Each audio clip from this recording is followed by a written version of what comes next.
siya. Ay, galit. Gagalit, nagagalit. Malapit na yung birthday niya. Ang daming tapon. Ano ba yan? Ang daming ko. Sa akin ka mo.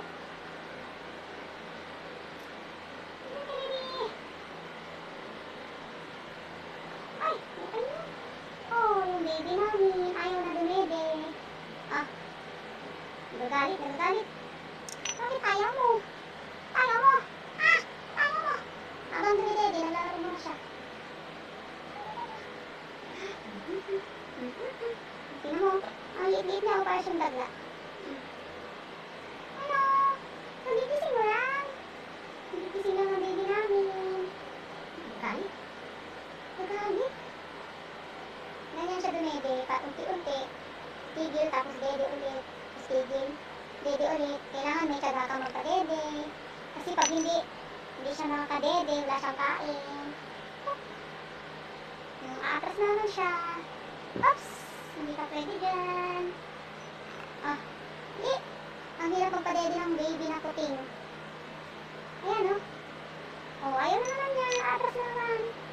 Ano kasi gusto mo, ha? Lalaro ka, lalaro. Dede na tayo. Nagagalit. Dede tayo. Pagkain. Ang sungit-sungit. Ang suplado ng baby namin, come.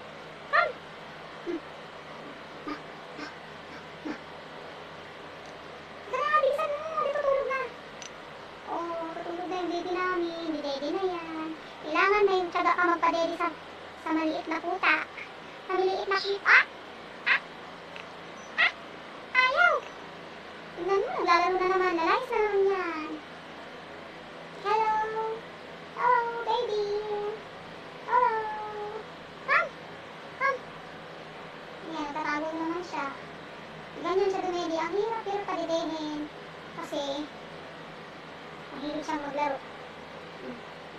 Ang hirap magpadede sa baby na pusa. Gusto niya makipaglaro lagi. Ang liit-liit niya.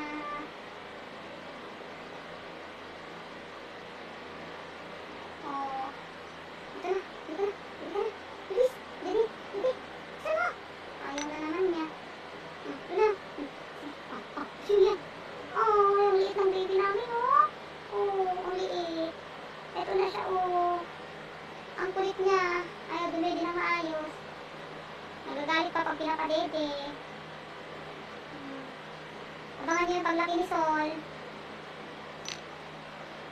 Tingnan natin kung makapag-survive siya sa buhay niya ngayon. Ang liit pa ni Sol, Kawawa si Sol, wala siyang mami.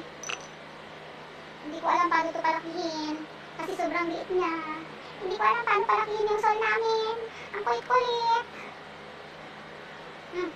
Halika na. Ayaw na naman.